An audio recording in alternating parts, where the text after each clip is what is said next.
I've been married to Drake for 3 years, and we were considered a model couple in the eyes of everyone. However, I know that this marriage was the result of my relentless pursuit.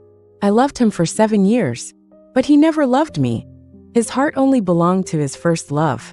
Even when I was seriously ill, and at the moment of my death, he still didn't show up. My heart finally died. In a second life, I filed for divorce, but he cried with red eyes and begged me, saying he regretted it. 1.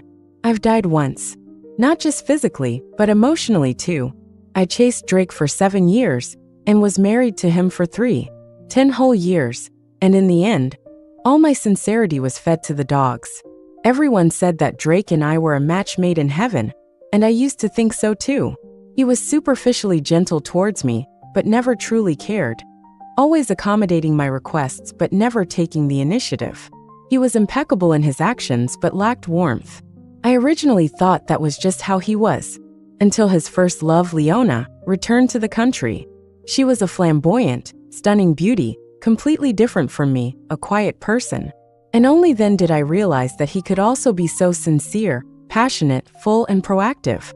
When I held the pregnancy result to share with him, he was watching the scenery with Leona by the river. When I lay in the hospital bed, begging him not to leave, he rushed out of the ward because of a call from Leona. At the last moment of my life, looking at the phone that was always in a call, I threw it into the water. I didn't want to cry anymore. My tears had dried up. Countless disappointments and sorrows weaved a fine net, firmly binding me. In this life, all my joys and sorrows were because of this man, but he never loved me. I asked him, "Have you ever, even for a second, had any genuine feelings for me?" His silence answered everything. It turned out that these 10 years had been my one-man show. I was just being delusional. My heart stopped. Love stopped too. And when I opened my eyes again, I was in a hospital examination room, still holding 2 medical examination reports and a diagnosis. Heaven played a joke on me. A month after I got pregnant, I was diagnosed with cancer. "Mabel, you're finally awake." With tears falling on my shoulder, I felt a warm embrace. "Sister?" Looking at the familiar gentle face in front of me, and looking at the diagnosis, I was stunned. I was actually reborn. I went back 3 months ago. My sister rubbed my head and cried. She couldn't believe that her young sister didn't have much time left. I hugged her and cried in her arms. But it wasn't because of fear of death. But thanks to God, it's good. There's still a chance to live for myself just once. Even if there are only 3 months. It's also a gift. When I returned to that cold home from the hospital, Drake was not there. Of course he wasn't. If I remember correctly, he should be flying kites with Leona by the river at this time. I didn't expect this man who never smiled in front of me would actually do something like flying a kite, which seemed completely out of his character. Is that the power of true love? It just makes me look more like a joke. 3. I picked up my phone and dialed the number. It didn't connect. I dialed again. On the 3rd try, a familiar voice finally came from the other end. "Mabel, I'm in a meeting. We'll talk about it later." Drake's voice was cold, revealing no abnormality. I used to be kept in the dark by him. Now I know that he told many lies like this. And without exception, it was always because he was with Leona. I gripped the phone tightly and spoke calmly. "Come back now. I have something very important to tell you."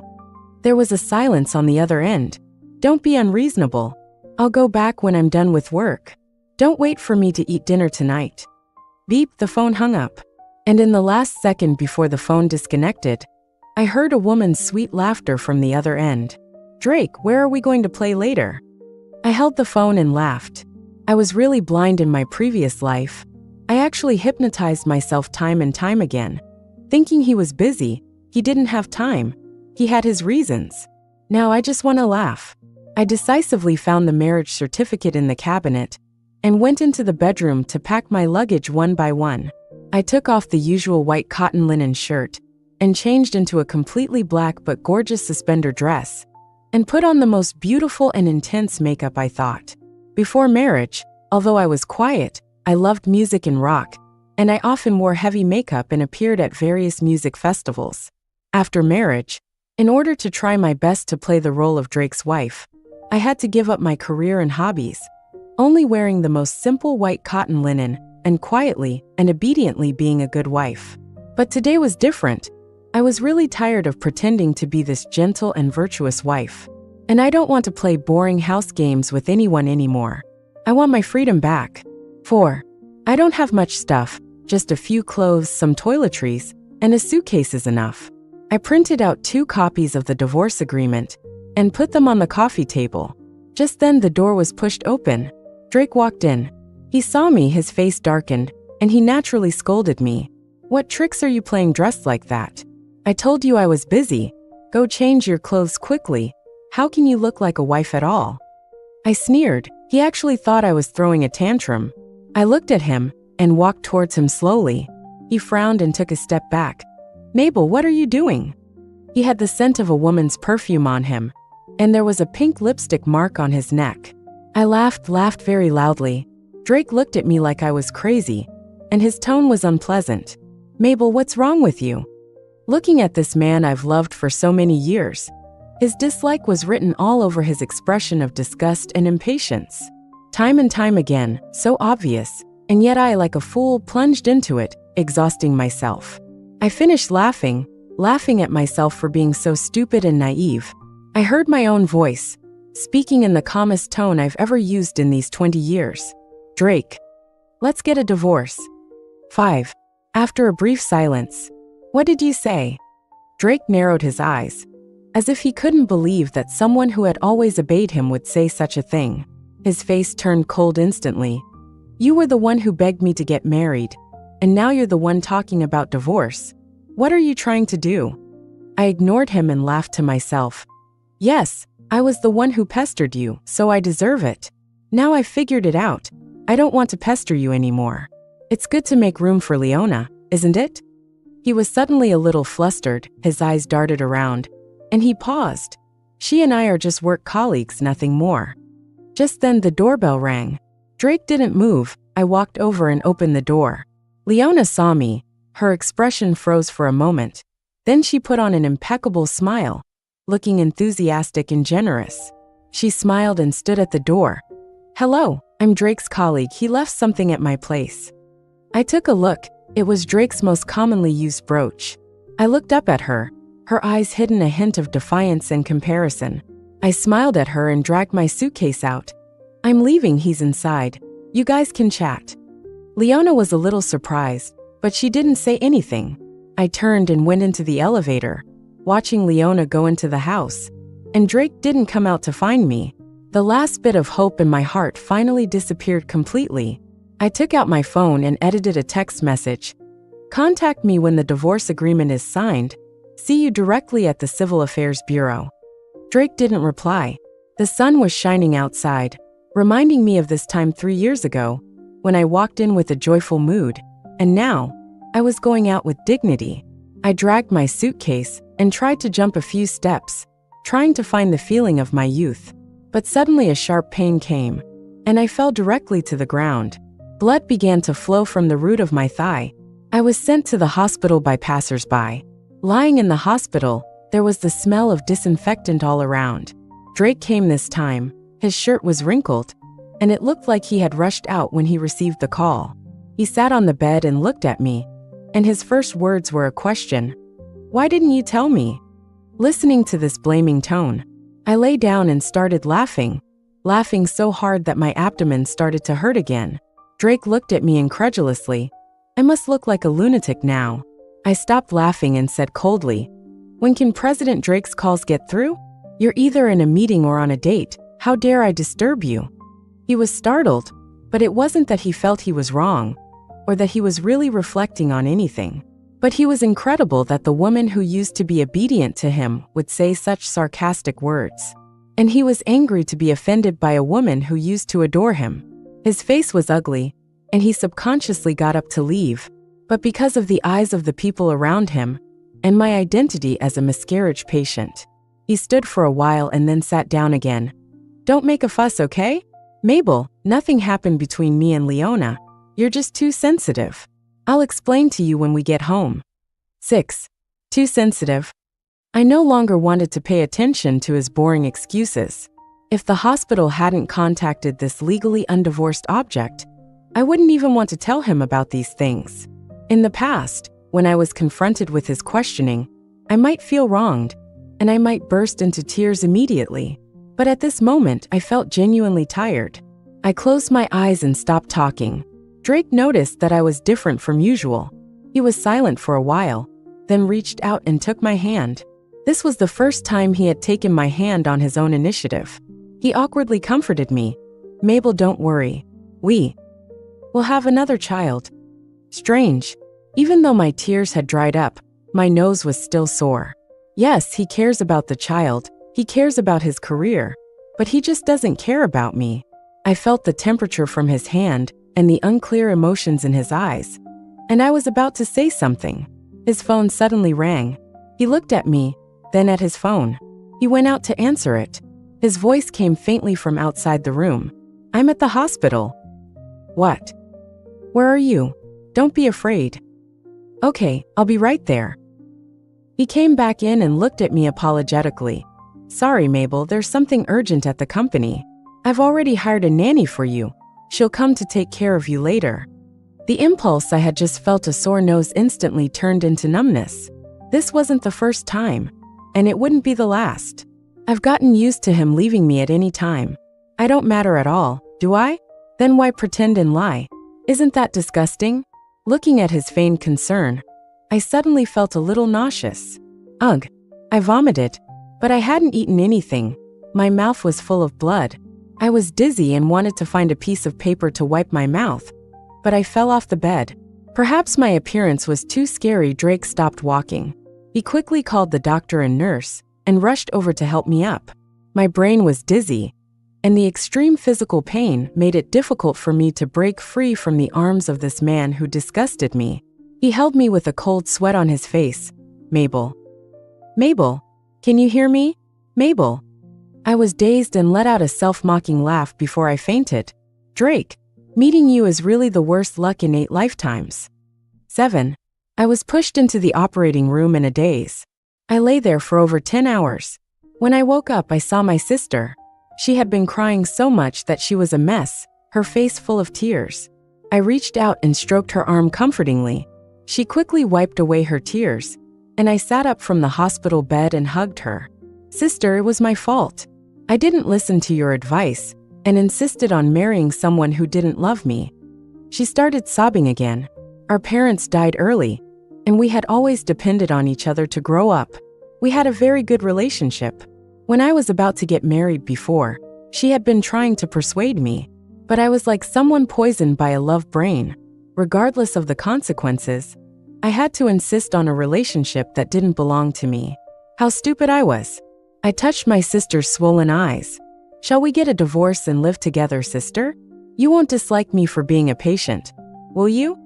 She pretended to hit me. "Silly girl. What are you talking about? How could I dislike you?" I smiled at her and wiped away her tears. Sure enough, in the final stage of life, it is the truth to spend it with family who love you as well. Drake rushed over a few hours after I woke up. He was holding flowers and supplements. He thought I was just having complications from a miscarriage, until the doctor told him that my condition was not very good. He was stunned on the spot, his face ugly. My sister ignored him, and I didn't want to talk to him either. But he stayed in the ward. While he was clumsily peeling an apple for me, he kept apologizing to me. I didn't expect the always arrogant him to actually lower his head. "I'm sorry, Mabel, I'm an asshole, please forgive me." He handed me the apple, which was cut into a mess. It's a pity, but he still had that scent of perfume on him. I didn't take the apple, I just felt extremely disgusted. I turned my back to him, and my tone was calm. "Drake, besides signing the divorce agreement and going to get the certificate, don't come to find me again. Mabel, I don't want to hear anything meaningless anymore. You can go." After a brief silence, Drake still left. When he left, he only said one sentence: "I won't divorce you. No matter what, you are my wife." I sneered. It suddenly rained outside. I think I should listen to music, learn to paint, and go everywhere with my sister, doing everything I want to do. As for that marriage, since I'm going to die anyway, love it or leave it. It doesn't matter anymore. Nothing about Drake matters anymore. 8.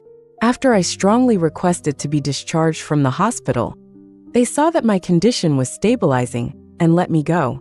Arm in arm with my sister, we walked home, chatting about the past and the happy things we did as children. For the first time in 10 years, I felt so at ease. No more anxiety or panic, no more fear of a cold face, no more fear of hearing his phone ring. In the past, I was also a shining girl, a little sun that everyone would praise. But at that time, in order to marry Drake, I gave up a lot, and naturally I didn't go abroad. The light on me disappeared after entering the family, and I was often disliked by Drake. He said I couldn't cook, so I tried hard to learn to cook. He said I wasn't gentle enough, so I stopped opposing all his opinions. I wasn't myself anymore. Fortunately, I can start over. I started picking up the piano, which I loved most. My dream was to be a pianist, and I even got an offer to study abroad. My sister found me a piano room in a music school, allowing me to practice in the piano room after the students finished class. One day, a man leaned against the door listening to my playing. "You play so beautifully, what piece is this?" "Heavenly Grace." I replied, "You play very well." He clapped. From then on, I could meet him every day when I went to the piano room to practice. He was my long-lost first audience, and he said his name was Chase. Occasionally we would chat, mostly about music. When we got excited, he would pick up the violin and accompany me. We got closer and closer. Many things can be sensed without having to say them explicitly, but I knew I couldn't do that. I was a person with only a few months left, and I couldn't delay the other person like that. On that very night, after we almost kissed, I ran away and never went to the piano room again. And that very night, Drake appeared in front of me again. He was drenched in the rain, standing motionless at the door. I didn't want to pay any attention to him, but my sister said he had been standing there for 3 hours, and if I let him stand like that, something might happen. So I waved to him. He hesitated for a moment, and a look of joy appeared on his face. I was stunned, and my heart was filled with mixed emotions. It was as if I saw myself in the past, so foolishly waiting for him, and showing such ignorant joy when I saw him. I subconsciously softened my attitude and got a towel for him. After a long silence, he was the first to speak. "Mabel, it was all my fault. I didn't know how to cherish you." He lowered his head, his whole body exuding a dejected aura, his voice hoarse. If it were me before, I might have softened my heart, but I won't be so easily deceived now. I looked at him leisurely. "What about Leona? Don't you cherish her anymore?" When he heard my words, his body stiffened noticeably. Seeing his reaction, I knew that he and Leona had not cut off contact, and naturally it was impossible for him to have nothing to do with her, as he said. She and I are not what you think. She just returned to China. She is not familiar with many things, and she doesn't have any friends in China, so I just spent more time with her." I really felt like I had never seen through Drake before. I walked forward and looked into his eyes. Word by word, "You took good care of her. When I was at home waiting for you alone, you were also with her. When I had a miscarriage, you went to find her. When I got sick, you went to find her. You told so many lies just to accompany her. So what about me? Drake, what am I?" Drake opened his mouth and then fell silent again. "I'm sorry to you." The previous forbearance and dignity finally broke down at this moment, and a lot of unreasonable anger welled up in my heart. "Sorry, just 3 light words. In exchange for my 10 years. I stepped forward and slapped him. He just sat there motionless. "Get out of here." I was furious and shouted at him. Just then his phone rang. He took out his phone, and I snatched it away, but I heard Leona's voice inside. "Brother Drake, how's the negotiation going? Without Mabel's shares, we won't be able to vote at the board meeting this time." I hung up the phone directly. Subconsciously, a mocking smile appeared on my face. "No, Mabel, it's not like that." Drake stood up directly, grabbed the phone in a panic, his face turned pale. A sentence flashed through my mind. "Love brain needs to dig for 18 years of vegetables. This is the price of a love brain." 9. I sat down and poured myself a glass of water. "So that's it, Drake. I was wondering why President Drake would come to apologize, so it was for those shares. Those shares were transferred to me by your father when we got married. As long as you sign the divorce agreement, I will return them to you intact. Drake's lips moved, as if he was a little embarrassed. Those shares are very important to me, Mabel. Then sign it. I have extra copies of the divorce agreement here. Can't we start over? You only have a few months left. Isn't it better for me to be with you? I can cook for you, take you to see the scenery. We still have a chance. He suddenly became emotional, his eyes were red, and tears rolled down his cheeks. This was the first time he had cried in front of me. People's joys and sorrows are not the same. At least now, I just feel that these are crocodile tears. I looked at Drake, as if I were looking at a stranger. I threw a divorce agreement at him, and handed him a pen. Sign it. 10. I met Drake again at the company. I came here with the equity transfer contract. Unsurprisingly, I saw Leona. She came up to greet me. Mabel, long time no see. I walked straight past her. Her face was a little embarrassed. I heard a lot of whispers around me. Leona, that little third party, is always flirting with men, and she even hooked up with President Drake. Or else how do you think she climbed so fast? Did you hear that President Drake is going to divorce because of her? I ignored them and just walked over. But I found a familiar face in the boardroom. Chase. He was a little stunned when he saw me, but he only hesitated for a second before he smiled at me. I also smiled at him subconsciously. Drake suddenly walked over. Director Chase, this is Mabel I told you about. She is here to transfer the equity. With hers added, we can win the vote this time. Chase looked at us both with interest. He had also heard the rumors outside. Is this President Drake's wife? She's a beauty. The one outside. He glanced at Leona standing outside the office door. Drake's face froze instantly. We've already divorced, I replied first. We have nothing to do with each other, and I hope Director Chase won't say that casually. Chase walked closer to me and asked straightforwardly, since that's the case, can I pursue you now? Drake's face looked even uglier, and the people outside the office were also stunned when they heard this. I was even more surprised to look at Chase, but there was only sincerity in his beautiful eyes, no joking at all. I didn't know what to say for a moment, so I could only avoid his gaze. Let's sign the equity contract first. We completed the signing in an awkward atmosphere, and the only one who wasn't embarrassed was Chase. His eyes followed me without a trace. I could only flee, but when I went downstairs, I bumped into Leona again. She looked at me coldly. I can't believe MS. Mabel is so good at hooking men. I frowned, but then smiled and retorted mercilessly. Don't flatter yourself. I always get along with people honestly. How can I be as good as MS? Leona at being a mistress who loves to work in the gutter. You. Leona was so angry that she even tried to hit me. I took a small step back and was leaning against someone's arms. It was Chase. Drake came down too. He glared at Leona, and Leona reluctantly put away her expression that wanted to eat people. Director Chase, then I won't see you out. He looked at me with a complicated expression, opened his mouth but said nothing. Chase nodded to him. He protectively escorted me to his car with a familiar gesture. 11. In the car. So, you ran away that night because of him? Chase sat in the car, looking at Drake's back, and asked me who was forced to sit in the passenger seat. I shook my head. It's not him. He's not worth it. Chase suddenly leaned over very close to me. I subconsciously dodged and met his side face. I have to admit, he is more charming than Drake. At first, I was a face control, and I fell in love with Drake's face. But the person in front of me is obviously no less attractive than Drake, and there is a hint of casual laziness. He helped me fasten my seat belt, but instead of returning to the driver's seat, he looked down at me. What I said just now is true. Will you consider me? I heard my heart racing. But why? Why do I have less than 3 months to live? I can't give him an answer. I turned my head silently, not wanting him to see the mist in my eyes. He sighed and said nothing more. All the way silent, he drove me home. You play the piano very well. I can see that you love the piano very much. Come to the piano room if you have time. I have a gift for you. After saying that, he left directly. 12. I didn't go out, I just listened to music. The next day, I ran my fingers over the sheet music, playing the piano in the air. On the third day, I followed my heart and went out.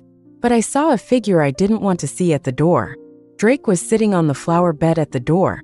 I don't know how long he had been sitting there.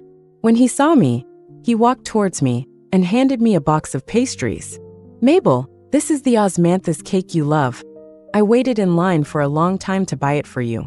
Try it. He observed my expression, his eyes filled with some expectation, and his expression was cautiously careful, which I had never seen before. How much I used to be like him. I suppressed the heartache in my heart and calmly took the pastry.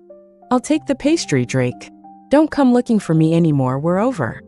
I turned to leave, but he grabbed my arm. Why? Why are you suddenly so ruthless? Is it because of Chase? He suddenly became angry, and the force with which he grabbed me increased. I struggled in vain, so I kicked him. I almost subconsciously yelled at him. Drake, what are you crazy about? You're the one who cheated, and you've been ignoring me for 10 years. What's wrong? You couldn't see me when I was always around you. And now that you've lost me, you want to win me back? Are you masochistic? Drake suddenly cried. He was kicked by me and sat on the ground, looking at me and crying. I'm sorry, Mabel. I regret it. I really regret it. Please, give me another chance, okay? I looked down at him, the man I had loved for 10 years. It turned out he could regret it too. I reached out to him and pulled him up from the ground, patting the dust off his clothes. My tone was calm. Drake, I'm really tired of loving you for these 10 years. Every cold and hurtful thing you do will leave a mark. There's no regret medicine in this world. So, I don't want you anymore. I smiled at him gently. Besides, I don't have much time left.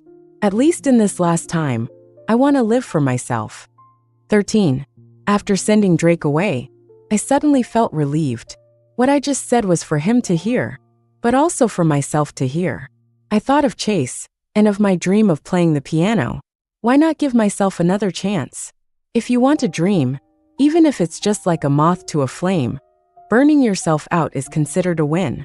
If you want a relationship, as long as I give my all and get a passionate return, what does it matter if it's only 3 months? Meeting is fate. When fate comes, I cherish it, and when it's time to say goodbye, I won't regret anything anymore. Just like this rain, it keeps falling, but I know it will eventually clear up. I rushed to the piano room, and there was indeed a familiar figure standing there. I rushed forward and hugged him tightly around his neck. Chase seemed surprised by my initiative, but his beautiful eyes were already filled with laughter. He had been waiting for me to come. I smiled at him, and I gently leaned in and kissed his lips. We could both hear each other's heartbeat. Chase gave me a brand new piano, a piano that belonged only to me. When I was a child, I always wanted a piano of my own, but my family couldn't afford it at that time. After that, I had money, but I gave up my dream of playing the piano for Drake. So naturally, I didn't consider buying a piano anymore. Unexpectedly, I now have a piano of my own. 14. I was so excited I could burst. I dragged Chase and my sister around, playing the piano for them day and night. Being able to share my piano with the people I love and my sister during this final time is the happiest thing. However, there were some small incidents during this period. I was woken up by a phone call in the middle of the night, and when I answered, I heard Leona crying. She sounded drunk and was mumbling, "Mabel, how can you have everything?" Clearly, I was the first one to know Drake, but you were the one who married Drake. Now that you're divorced, he keeps talking about you and refuses to see me anymore. Why? You have a sister, you have Drake, and you also have Chase. You have the love of so many people. Why don't I have anything? Why are you so lucky? I'm not reconciled. She cried, seemed to have passed out, and then the phone hung up. I ignored what she said. I know I'm not lucky. I'm just cherishing and loving everything in front of me. I continued to spend every day happily with my sister and Chase. And occasionally I would greedily think how happy it would be if it could always be like this. But the good times didn't last long. My illness worsened. One day, I suddenly started coughing up blood again, staining my piano. Chase and my sister both looked at me anxiously. Their voices were always in my ears. I wanted to comfort them, but I couldn't say another word. When I was sent to the hospital, I had already fallen into a coma. I only remember my sister and Chase holding my hand. Their body temperature was transmitted to me, warming me. It's the warmest, gentlest temperature I can feel in this world. I thought vaguely, it's so good, thank God, to give me another chance like this. Even if I die now, I have no regrets. And so I closed my eyes, falling into a long dream. Chase's side story. From the first time I saw her, my heart skipped a beat. The soft sunlight fell on her slender, flying fingers. The music flowing from her fingertips was as captivating as she was. That guy Drake really has no taste. But fortunately, she belongs to me now. She must be an angel. So cute, with 2 dimples when she smiles. She always has the scent of osmanthus cake on her. I don't want to see her cry. I know she doesn't have much time left. Don't cry. It's okay, it's okay. These scores, these melodies, these images, I will remember them forever. You will always be with me in my memory. I won't be lonely. I'm honored to have caught your tail at the last moment. Angel, I hope you can fly to me soon in the next life. Don't make me wait too long.